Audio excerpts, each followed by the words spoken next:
recognize the fitrah. We need to understand that the fitrah is what we've been created on.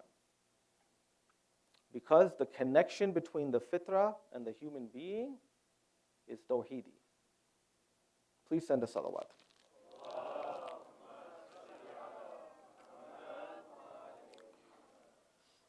So the word fitrah, the first time that we see it, it's in the Quran. That word did not exist in the Arabic language.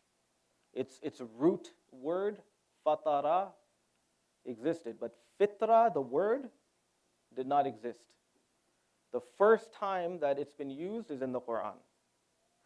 Sayyid Mutahiri has done a whole discussion on this, where he's explained that there's no one that has found this word anywhere in the Arabic language before it's seen in the Quran.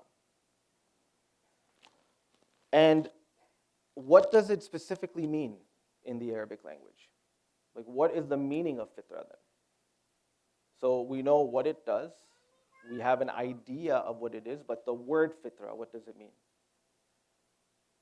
In the Arabic language, fitrah means a special creation.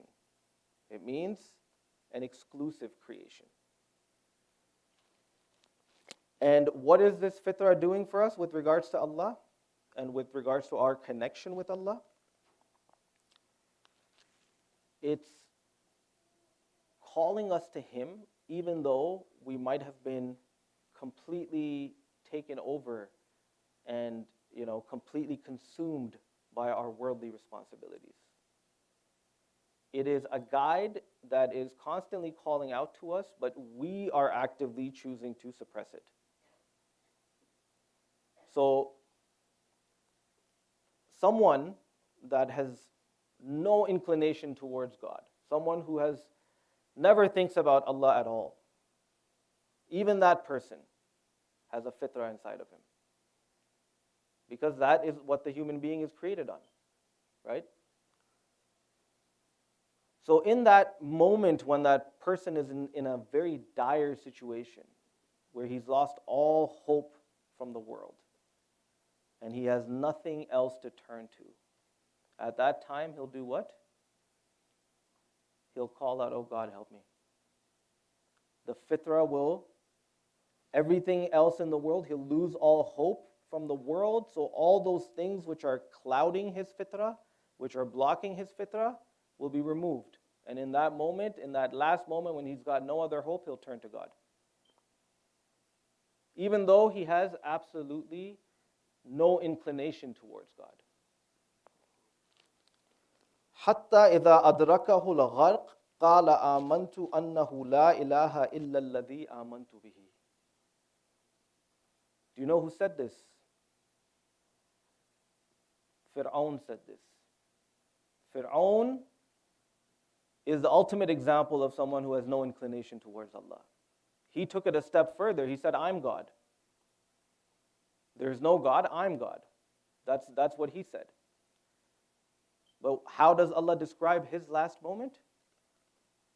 That as the water was parted and as he went inside of it, and the Bani Israel and Nabi Musa crossed over, and the water started closing in on him, and he recognized at that moment that there is no power in the world, and there is nothing that he himself can do.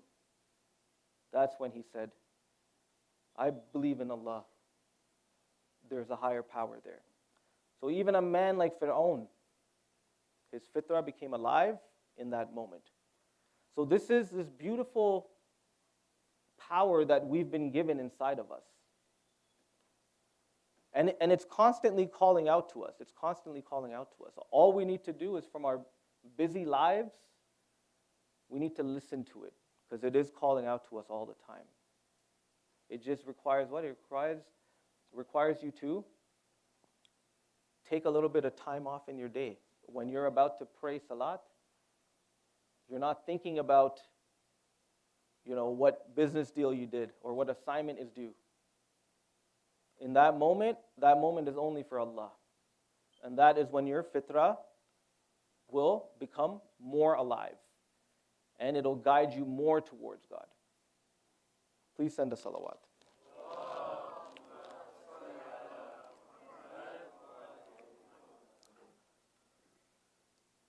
So the fitra, as we said, is making us understand that God exists, and it's making us understand that we need to get to Him. The Prophet, the Imams, the Quran, they are making us understand who God is and how to get to Him. And then when you're taking both of these things, when you're allowing your fitrah to become alive, Allah's made it such that you already have someone that can help you carry on with that journey. Like once you have the fitrah alive and you're ready to take the journey, He's already provided you the provisions for your journey. He's provided you the map, the directions, and guides that will hold your hand and take you along with them to the journey. And this is the blessing of this deen. This is the blessing of what we've been guided to. So now, when we mentioned earlier that the first time the word fitra is used in the Arabic language, it's used in the Quran. So where in the Quran is it used? In Surah Rum, verse 30.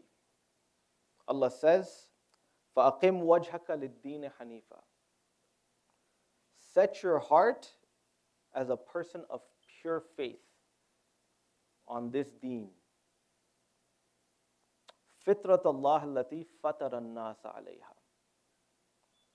That this innate original disposition, exclusive disposition that Allah has endowed and has given mankind, it is on this that He has created them. He has created mankind with this innate ability to connect back to Him. لا تبديل لخلق الله. Allah's creation cannot be altered. Allah's creation cannot be changed. There is no human being that can just turn that thing off. It's there, it's calling you. You can choose to ignore it, but it's still calling. You can't turn it off. Because to remove the fitrah from the human being means that that is not a human being anymore. Because the human being is created on the fitrah.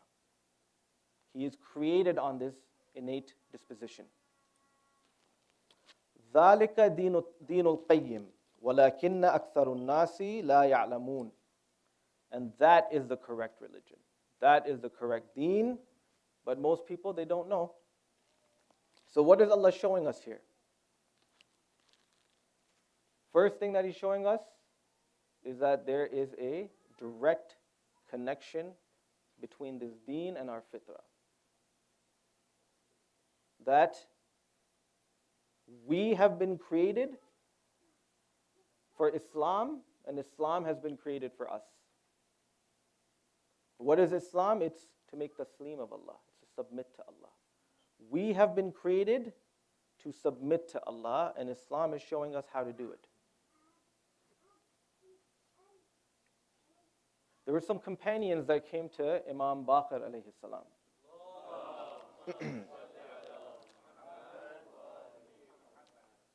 And they asked him about the word Hanif in this ayah. They're like, Imam, what is the meaning of Hanif?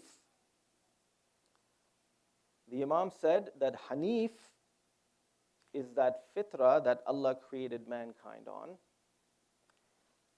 And that fitrah is that they've been created to know Him. So, فَأَقِمْ وَجْهَكَ لِلدِّينِ حَنِيفًا, that when you stand and move towards this religion, know that you already know Allah. It's not that you're completely in the dark. So, what is this pointing us towards? That if we know Allah, then there must be something before this world. That there must be a connection to our origin. The min ain, that question that Amir al-Mu'mineen mentioned in that hadith that we mentioned the first day, that rahimallahu imra'in alima min ain, fi ain wa ila ain. That God's mercy be on the one that knows where he came from, where he is, and where he's going. This is showing us that there is a connection to where we came from. So what have we established so far? We've established the existence of God.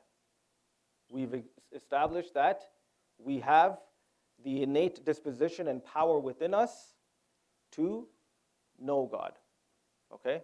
To know that he exists. So the first principle that we need to comprehend according to this deen, then, is not to know his existence. So if you're in the fold of Islam, you don't need to know that Allah exists. You already know Allah exists. But now you have to start moving towards the tawheed of Allah. Please send a salawat.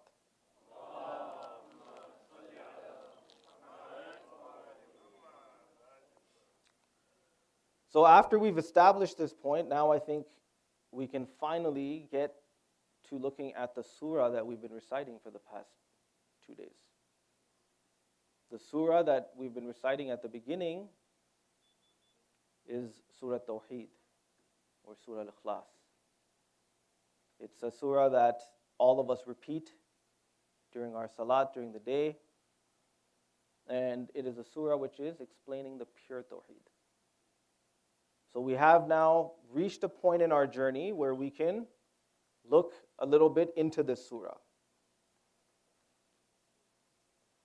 But also, I think what's important at this point is to realize what Tawheed is. Right? We've been using the word Tawheed over and over again, but what is Tawheed? Tawheed in the Arabic language means to consider to be one or unique. Consider to be one of a kind or unique. So if we keep on saying the Tawheed of Allah, or if we keep on saying Surah Tawheed, considering Allah to be unique and one of a kind.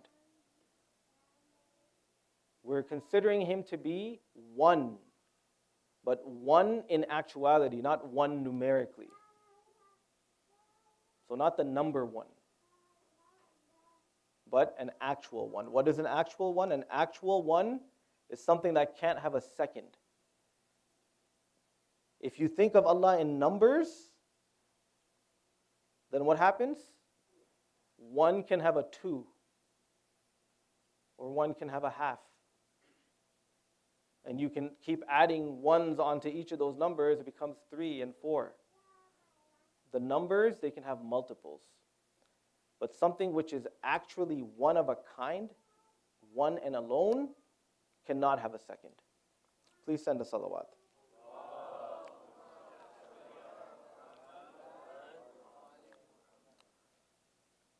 So now Allah is saying in Surah Ikhlas, Bismillahir Rahmanir Rahim, Qul, say, O my beloved Prophet, Huwallahu Ahad. He is Allah, the one of a kind, the unique. Now let's just stop here for a second. Why isn't the Quran, or why isn't Allah here saying, Qul, O my beloved Prophet, say, Allahu Ahad. That sentence also makes sense. In fact, it's a more concise sentence. He doesn't have to say, Qul huwallahu ahad. Let's say, he is Allah, the one. He can just say, Allah is one. And we know that the Quran does not have any additional language in it, no excessive use of words. It is the most eloquent and most precise verbiage and use of words that can be done, because that is the miracle of the Quran. And that is why when Rasulullah sallallahu alaihi wasallam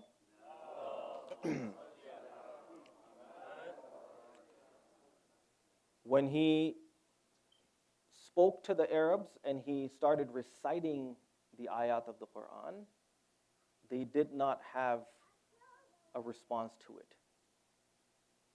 One word could describe in depth many things. But the miracle of the Quran was what? That when Rasulullah sallallahu alaihi wasallam started saying these ayat and saying these revealed surahs, what is Allah saying? Qul huwa Allahu ahad. He's adding an additional huwa in there. Why is he doing that? Now, in terms of the tafasir that we have, in terms of the explanation of this huwa, there are many explanations that have been given. And our urafa and our ulama, they've given us very deep breakdowns and tafasir of what this huwa is. But to really go in depth that way is not in the scope of our discussion right now. So let's just keep it simple so we can all understand. So as an example, I know Brother Taha, right? And all of you know Brother Taha. So you ask me, what does Brother Taha do again? I say, he's a professor. I can just say he's a professor. That he is denoting what? That you already know him. You just forgot what he did. That's why you asked me. So I can just say, huwa, professor. He is a professor. So if you look at it this way now, that when Allah is putting this huwa in there, what he's saying to the Prophet is that, Qul, say, O my Prophet, huwa Allahu, he, the one that your fitra already knows, ahad, is one and unique. That Allah already exists in your fitra. He's even mentioning it, if you look deep in this ayah, he's even mentioning it there. That he is already in your fitra. You already know him. He's just reminding you. You might have forgotten him because of whatever is happening in the world. So, قُلْ هُوَ اللَّهُ أَحَدٌ. Say that he, Allah, the one that you already know in your fitrah, is the one and unique one. Please send a salawat.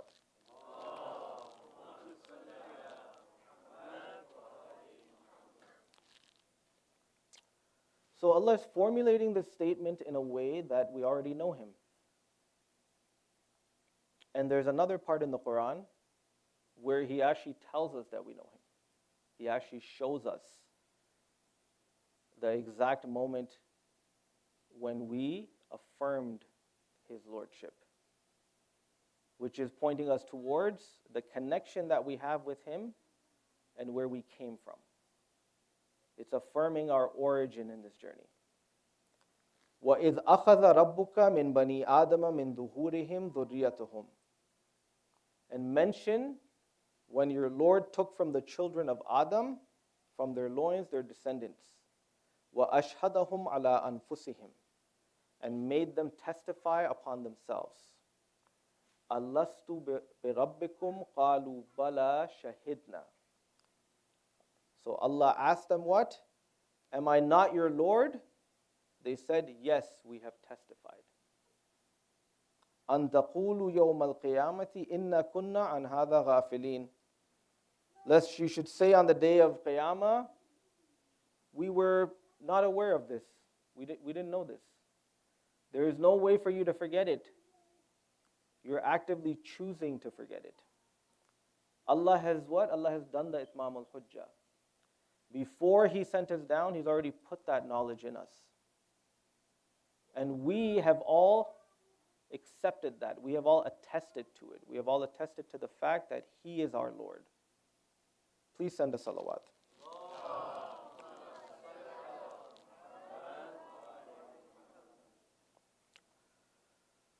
So we already knew Allah in our origin.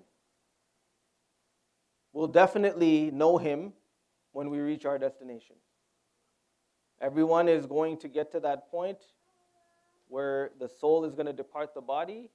the realities will become clear for us, and at that time we'll know Him. So then why in this moment, in this middle path, between the origin and the destination, do we actively choose to forget Him? Why do we not put more emphasis towards something which is part of our life to make it such that we continue to remember Him just the way that we knew Him back then and just the way that we will know Him at our destination? This is a very important thing that we have to realize, especially, like I said at the beginning, that in today's world, we're being distanced from Allah more and more. We're being moved away from Him more and more. And this is causing us to forget these things even more, to the point that we're suppressing that fitrah that is in us, that is trying to call us back to Allah. Everything has been laid out for us. Everything is there. We're actively choosing to not listen to that voice, to not listen to that guide.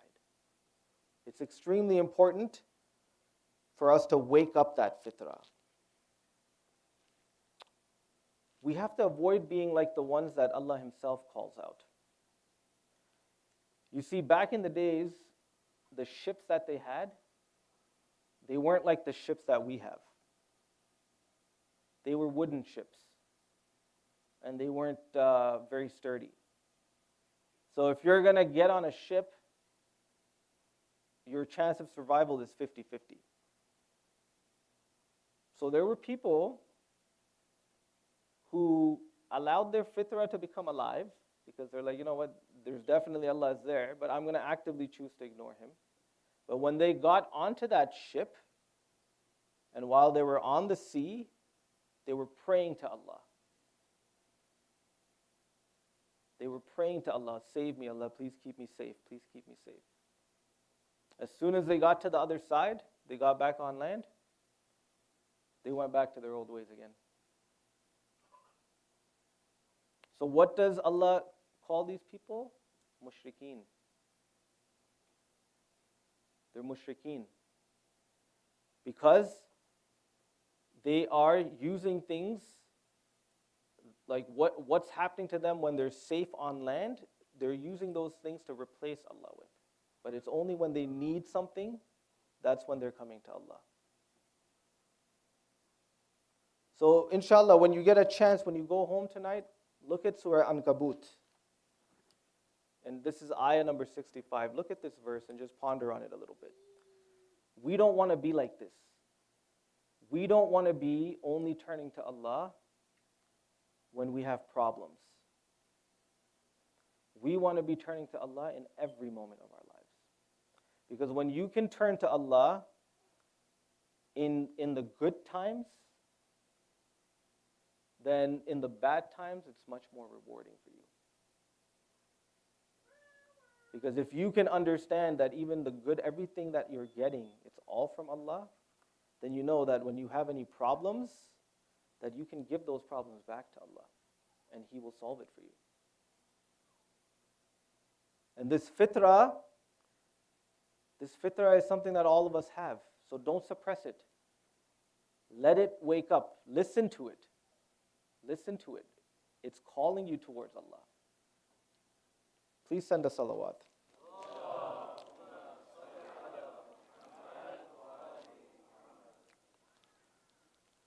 So we want to avoid falling into this trap, the same trap as those people. They got off the ship and then they got distracted in their lives. It's even worse for us today.